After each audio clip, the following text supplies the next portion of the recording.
Hola, ¿qué tal amigos? Bienvenidos a Conectados y Divididos, el impacto de la globalización en el siglo XXI, un espacio creado por los estudiantes de la UPEL Maracay bajo la dirección del Dr. Jimmy González. Yo soy Jenny Dayana Kanzler. En este episodio exploraremos el fenómeno de la globalización, un proceso que ha reconfigurado nuestras vidas, economías y culturas. Y para hablar sobre el tema, hoy nos acompaña nuestro querido, apreciado y estimado profesor William Javier Bello López. Reconocido profesor de Ciencias Sociales en la especialidad de Geografía e Historia, preparador de la Cátedra Problemas Históricos del Mundo Contemporáneo, profesor por muchos años de la Unidad Educativa Elizabeth von Keller, donde también fue coordinador de control de estudios de evaluación, profesor de la Universidad Nacional Experimental Armada de las Fuerzas Armadas UNEFA, subdirector de la Unidad Educativa Nacional Martín Tovar, coordinador académico de la Unidad Educativa Privada La Trinidad. Sin más preámbulos, bienvenido profesor William, es un honor tenerlo aquí. El honor es mío, muchísimas gracias. Para comenzar, profesor William, ¿cómo definirías la globalización en términos sencillos y cuáles consideran que han sido los hitos más significativos en su evolución reciente, especialmente en las últimas 3 décadas? Bien, fíjate, para hablar de globalización vamos a tratar de hacerlo lo más didáctico posible. Es decir, para que sea de fácil acceso, comprensión para todas las personas que te ven en tu programa y puedan ser de fácil, para digerirlo de mejor manera. Yo te voy a colocar el ejemplo del teléfono. Para la fabricación de este teléfono, nosotros necesitamos los recursos de un país A. Necesitamos la mano de obra de un país B y necesitamos la marca de fábrica de un país C. ¿Qué quiere decir eso? Es integración. Entonces, cuando hablamos de globalización, hablamos de 3 aspectos: el aspecto político, el aspecto económico, el aspecto social y, por supuesto, un último aspecto que es el cultural. El aspecto económico es la integración de los países, para la oferta de bienes y servicios y procurar la mayor calidad de vida de sus habitantes. Ese es el tema económico. En el tema político también es la integración. Un ejemplo de eso tenemos la Organización de las Naciones Unidas, en donde los diferentes países se reúnen con la finalidad de exponer sus necesidades y buscar la solución de las adversidades que se le puedan presentar. Eso es en términos generales. Es decir, se busca la integración para solventar las diversas necesidades que puedan tener con fines económicos, obviamente. Y la economía interfiere directamente en los aspectos económicos y sociales. A medida que la globalización vaya generando diversas oportunidades, los países van en crecimiento. ¿Cuáles serían los hitos que marcaron durante los últimos 30 años? Es difícil decírtelo, porque romperíamos la evolución. ¿Qué tipo de evolución estamos hablando desde el principio?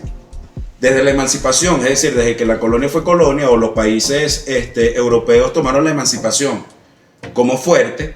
En el caso de España, por ejemplo, que se dirigió desde Europa hacia estas latitudes, ya ahí comienza la globalización. ¿Por qué? Porque era una cultura más homogénea, trató de imponerse sobre otras culturas y efectivamente lo lograron. Es decir, que desde 1400 a 1600, estamos hablando ya, para tener una línea de tiempo, estamos hablando ya de globalización, aunque no lo entendía. Después surgen diversas teorías, por ejemplo la teoría de Adam Smith, que habla del enriquecimiento de las naciones, es decir, que a través de la mano de obra y de la producción en masa se podría obtener el enriquecimiento de las naciones. Y no podemos dejar aparte lo que son las 2 revoluciones. La revolución industrial, que todos sabemos que revolución es un cambio de estructura radical. Entonces tenemos que hablar de la revolución industrial, tanto la primera como la segunda. La primera revolución industrial, donde se incorpora el vapor, y la segunda revolución industrial, donde se incorpora el carbón. ¿Para qué? Para la masificación de la producción. Entonces eso también cambia los aspectos políticos, económicos, sociales y culturales de todo el mundo. Y de manera muy radical. Entonces la gente abandona los campos, se van para las ciudades, abandonan el pico y la pala para la máquina, para favorecer el trabajo y la producción en masa. Y por supuesto, viene toda crisis, como fue el Holocausto. Es decir, el Holocausto judío provocó que cambiara la percepción que se tenía de los derechos humanos. Entonces, obviamente que eso también reconfigura las diversas visiones que se tenían acerca del trato hacia el obrero, hacia el personal, hacia el ser humano de manera integral. Entonces, ese sería también un hito importante que marca lo que es la globalización después. Y con el término de la Guerra Fría, cae lo que se llama el Imperio Ruso, por decirte de alguna manera, y se visualiza, toma más fuerza la doctrina capitalista dentro del mundo. ¿Okay? Entonces, ¿qué genera eso? Bueno, mayor radicalización en lo que nosotros entendemos como la globalización. Entonces, bueno, eso sería más o menos a grandes términos como una especie de línea de tiempo muy corta. Hay otros eventos que efectivamente sugieren que lo que es la globalización. Pero eso a grandes rasgos, y que bueno, todo el mundo conoce que esos son hitos que marcan la historia en dos. Claro. Entonces, bueno, más o menos eso sería lo que es la globalización en términos generales. Excelente, profesor William. Y en cuanto a la educación, ¿cómo podríamos nosotros meter ahí la educación en esa globalización? No, la educación es fundamental. ¿En qué sentido? En la medida en que nosotros invirtamos en educación, en la innovación educativa, como lo están haciendo, como en este caso lo haces tú y lo hacen muchos de los docentes, nosotros vamos a tener una paridad competitiva entre lo que nosotros estamos egresando, tanto de nuestros colegios como de nuestras universidades. Por eso se puede ver, y eso es una de las cosas que más adelante quizás toquemos, los problemas que genera la globalización, que es la competitividad. Y para ser competitivos nosotros tenemos que formar a la gente para que vaya a un mercado de oferta y demanda y que pueda ser competitivo. Entonces, en esa medida que nosotros podamos formar a personas que sean integrales desde el punto de vista económico, social, cultural, con una cultura bastante consolidada, podrá hacerle frente a estos fenómenos, como tú lo dijiste, como es la globalización. ¿Y por qué es un fenómeno? Porque es poco común. Exacto. Es poco común. Entonces, en esa misma medida nosotros podemos hacerle frente, pues, de manera más competitiva. Entonces, la educación es fundamental en la medida en que el Estado, o como política de Estado, nosotros implementemos e invertamos en la educación, obviamente nosotros vamos a tener personal competitivo y capacitado, exactamente. Excelente, profesor William. Así es, tenemos que seguir comprometiéndonos con esa educación para tener entonces ese capital comprometido.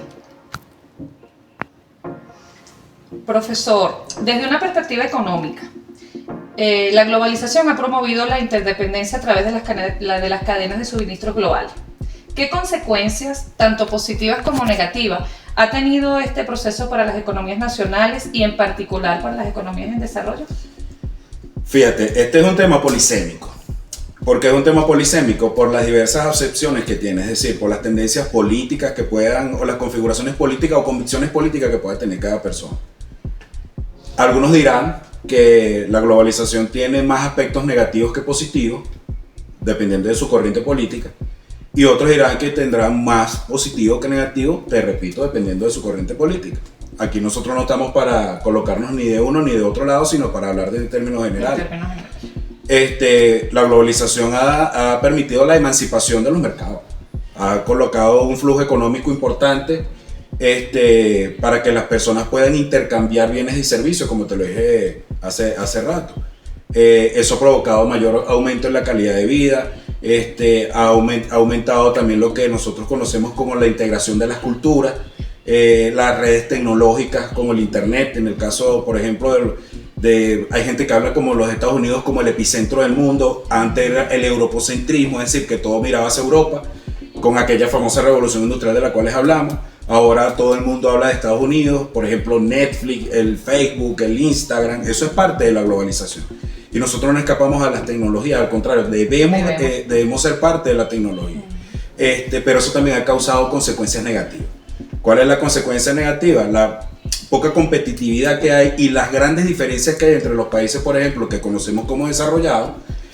Podemos hablar de Estados Unidos, podemos hablar de Rusia, podemos hablar hasta de la misma China, como países que efectivamente han prosperado en sus economías. Pero también podemos hablar países como en el centro de África o países dentro de la misma América, sin nombrar alguno para no comprometernos. Países que no han tenido ese flujo económico que les ha permitido prosperar desde el punto de vista del capital y por supuesto del bienestar de su sociedad y de su comunidad. Entonces ha generado demasiadas brechas la globalización, ¿ok? Y se ha creado una interdependencia entre los pueblos. Efectivamente eso en términos generales ha provocado que algunos autores digan que bueno, efectivamente la globalización está en decadencia. Pudiera ser o no pudiera ser, te repito, nosotros no venimos aquí a exponer una corriente política como tal, pero sí, la globalización es algo de lo cual nos hemos aprovechado y debemos seguir aprovechándonos en términos generales. Excelente. Más allá de lo económico, profesor William, la globalización ha influido profundamente en nuestras sociedades y cultura. ¿De qué manera ha afectado la identidad cultural, la diversidad y la migración? ¿Es la globalización una fuerza que homogeniza o por el contrario fomenta el intercambio y la hibridación cultural? De las dos. La globalización, hay que hablar en términos de sociedades, ¿ok? Y aquí partimos del principio que venimos manejando desde el inicio de esta entrevista. Lo primero que hay que hablar son de las sociedades consolidadas. Así como hablamos de países desarrollados, también tenemos que conversar acerca de las sociedades consolidadas. Depende muchísimo de la cultura de cada uno de los países para que la globalización no los arrope, no los consuma, no los abarque. Y se imponga una cultura con mayor fuerza, con mayor arraigo. Entonces depende muchísimo de esas sociedades en las cuales cosas pequeñas o simples como la comida, como los bailes típicos, como nuestra colonia Tovar, por ejemplo, donde nuestra cultura o la cultura de la colonia Tovar está bastante consolidada y se mantiene las cróciles, los bailes típicos, las comidas típicas. Así también, eso a nivel local y a nivel global también debe funcionar de esa manera. Los países deben, a pesar de los embates económicos que puedan surgir en algún momento determinado por alguna tendencia económica, llámese redes, internet, o ahorita esta tendencia a la fábrica y multiplicación de las armas como una nueva tendencia económica global, las sociedades deben mantenerse culturalmente para que hagan resistencia a el bombardeo que efectivamente existe por toda la tecnología que nosotros observamos. Y pueden convivir incluso las diversas culturas. Por eso se llama hibridación, porque conviven las dos culturas. Tanto la cultura que viene de afuera, llámese de estos países consolidados que viven de una tendencia económica fuerte, de un flujo económico fuerte, pueden convivir con aquellas que oye, son más pequeñas. Ya lo nombramos anteriormente, África, América. Y pudiéramos convivir y se hace una gran convivencia, una hibridación cultural.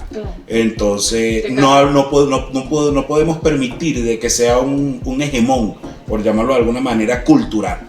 Que se imponga Netflix o que se imponga la hamburguesa o que se imponga ahora esta nueva tendencia armamentista que hay en el mundo. No, hay que mantener nuestros arraigos culturales. Claro. Cada uno con su sentido de pertenencia. Totalmente. Tengo el mío y adopto el que viene. Y eso depende muchísimo también de las identidades, ¿okay? La identidad cultural que tenga cada población. Por eso en Venezuela, y eso ocurrió en Venezuela con la emancipación de España. Nosotros prácticamente vinimos de una hibridación, de convivir. Nosotros mantenemos algunas de nuestras culturas, pero la mayoría de nuestra identidad viene de los españoles, ¿okay? Por ejemplo, la religión es la religión católica viene de España.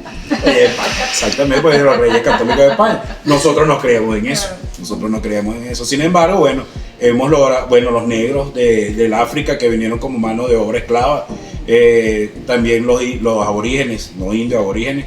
Y por supuesto los europeos hacen una hibridación cultural y surge Venezuela. Nosotros somos consecuencia, entonces nosotros venimos de esa multipolaridad cultural. ¿Okay?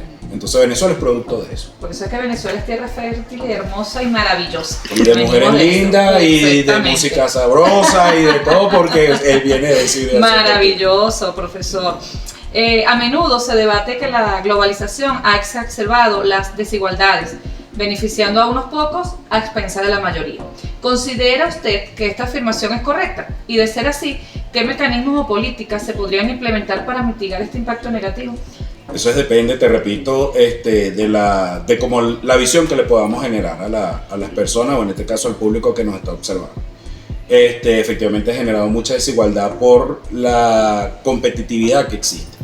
Hay demasiada diferencia entre los países que son consolidados, que son desarrollados. Incluso llegó un momento en que se denominaba países de subdesarrollo y países del tercer mundo, porque las diferencias eran demasiado grandes entre estas culturas, estas políticas, estas economías, estas doctrinas políticas, con respecto a los demás países que no seguían el ritmo y el flujo económico.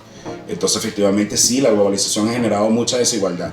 Sin embargo, también nos ha generado cosas que ha permitido que la sociedad avance. ¿Qué cosas se deberían hacer entonces para que la globalización no nos arrope? Ya lo dijiste en un principio, es la inversión en nuestra sociedad. Nuestra inversión en las políticas educativas, una transformación radical en las políticas educativas que permitan la competitividad. Hay que generar en las empresas, que son las que generan ese flujo económico, hay que generar en ellas políticas que sean más éticas al momento de la competencia, que sea más sana, que no sean tan diferentes. Es decir, el que tiene más capital no puede arropar al que no lo tiene. O sea, las oportunidades deben ser iguales. Eso también ha generado, más que la desigualdad y más de los problemas de pobreza que pueden existir en los países, ha generado un problema hasta ambiental.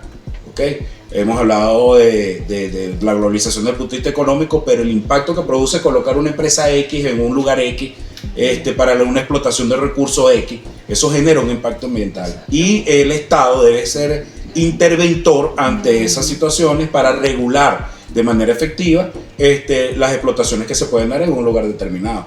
Entonces, es un fenómeno. Hay que adaptarse a ese fenómeno, hay que generar políticas para que nosotros podamos entender la globalización y que nosotros tomemos la parte positiva de esa globalización y no solo verla como el coco, y viene el coco, claro. Mira, no, o es muy buena la globalización y el capital es lo máximo y generar estados de esclavitud, pobreza, no. No hay que irse a los extremos. No hay que ser extremistas, no hay que ser radicales, hay que tomar lo bueno y lo malo, para lo malo mejorarlo, y siempre buscando la calidad de vida de nuestra población. Eso es. Mantenernos en la virtud. La virtud, ninguno de los dos extremos. No. Mantenernos siempre en la virtud. Exactamente, por el canal del medio. Excelente. Finalmente, profesor, para concluir con esta entrevista tan maravillosa, en un contexto de tensiones geopolíticas, proteccionismo y pandemias, fuerte esa parte de pandemia, que han puesto en tela de juicio las cadenas de suministro, ¿cree que estamos presenciando el fin de la globalización tal como la conocemos o solo es una reconfiguración de sus dinámicas? Para mí es una reestructuración interna, es la forma de ella actualizarse. Como fenómeno que hemos hablado, ella tiende a surgir, a tomar nuevas dinámicas para su flujo económico. Pero vamos a empezar por un principio, que es la pandemia. La pandemia partió el mundo en dos también. Ciertamente. Eso generó que nosotros nos reinventáramos desde todo punto de vista. Nosotros no vivíamos una pandemia en muchísimos años. Estuvimos encerrados muchísimo tiempo y eso generó que en los mercados a nivel mundial bajara la productividad. No el consumo, porque el consumo seguía siendo el mismo. Porque las necesidades eran las mismas. Lo que bajó fue la producción y la exportación de esos países consolidados. Entonces hubo como una especie de reinvención de esos países para poder hacerle frente a esa pandemia. Luego de pandemia, esos países tomaron en cuenta que, bueno, ya la cosa no era política, no era económica. Entonces empiezan aquellas nuevas teorías, por ejemplo, como el nuevo orden mundial, la teoría woke. La teoría ahorita está muy de moda desde el punto de vista geopolítico, que es parte de la pregunta. Lo que es la ultraderecha radical, por ejemplo, con la presidencia de Trump en los Estados Unidos, o su ambivalente que es Rusia con Putin, o su ambivalente de Trump y Putin, que también hablamos de una China comunista que tenemos a China, a Xi Jinping.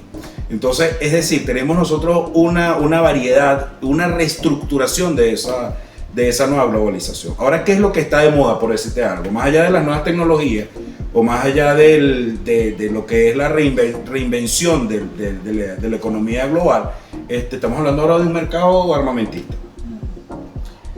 ahorita acaba de cumplir 80 años de la confrontación China y rusa, China y japonesa, perdón. Y lo que nos presentó China no nos presentó sus bailes culturales, no nos presentó su política, nos presentó fueron sus armas. Una de los desfiles más grandes en el tiempo. Y bueno, y geopolíticamente nosotros lo estamos viviendo ahorita en Venezuela, la presentación del poderío armamentista de los Estados Unidos. Es decir, hay una reestructuración, una reconfiguración de la dinámica de globalización, entendiendo que las armas para defender la soberanía de los países que sean afectadas por la globalización, presentó China, nos presentó el desfile más grande que nosotros hemos visto desde el punto de vista militar. No nos presentó otra cosa. ¿Qué estamos viendo ahorita? Que la geopolítica también es parte de la pregunta. Estamos viendo ahorita en Venezuela en la actualidad que Estados Unidos está presentando su poder armamentista. ¿Por qué? Porque parte de la globalización es que interfieran en algunos casos, como hemos hablado de la cultura, como hemos hablado de interferir de repente en las dinámicas internas de cada estado. Eso a veces la soberanía también tiende a verse disminuida ante la globalización. Entonces, ¿cómo le hacen frente los estados? Los estados le hacen frente a través de las armas. Entonces, entendiendo eso, los países globalistas, entonces ellos presentan que, bueno, ahora la nueva tendencia no es el internet, porque ya eso es un dominio público, claro. Ya es el dominio de toda la sociedad y de todos los estratos sociales. Ahora lo que está en tendencia es, bueno, ármense países para que la misma globalización, claro, no se los coma a ustedes. Que no se consuman. No se consuman, exactamente, y que ninguna otra sociedad venga y se interponga ante las otras culturas, políticas y doctrinas que puedan existir en el mundo. Entonces es una reestructuración, la globalización no va a acabar. No va a acabar, porque las exigencias, y te repito, por la misma pandemia, la gente entendió y exige más al mundo. Claro. Necesito más para poder vivir mejor, necesito mayor calidad de vida para poder ser competitivo, necesito que se me den los recursos para poder entrar al mundo global y necesito una cultura más fuerte para poder enfrentarme a este híbrido que nosotros tenemos cultural. Entonces, podemos decir que es eso, que es una reestructuración, una reorganización y un nuevo orden mundial sin la teoría política. Se está ordenando el mundo de una manera distinta, por llamarlo de alguna manera. Maravilloso. De ahí la importancia de nuestro nombre, conectados y divididos a la vez. Conectados y divididos, exactamente. Conectados a algunas cosas y nos dividen otras, obviamente. Pero es parte del debate que debe surgirse en espacios como este. Debates que se pueda hablar de temas que son poco tratados, por llamarlo de alguna manera. Sí, porque existe mucho tabú para trabajar estos temas. Tal cual. Y así, amigos, llegamos al final de esta tertulia tan interesante y reflexiva con nuestro querido profesor William Bello. Me gustaría cerrar este episodio con la siguiente reflexión. La globalización no es una fuerza ambivalente. En la sociopolítica promueve la colaboración global y el activismo fronterizo, pero a la vez puede alimentar conflictos identitarios y políticos. En la educación ofrece un acceso sin precedentes al conocimiento y la tecnología, aunque amenaza la diversidad cultural y profundiza las brechas de acceso. La reflexión final es que el desafío no es revertir la globalización, sino gestionarla de manera que se maximicen sus beneficios, como la cooperación y el acceso al conocimiento, y se minimicen sus daños, como la desigualdad y la pérdida de identidad.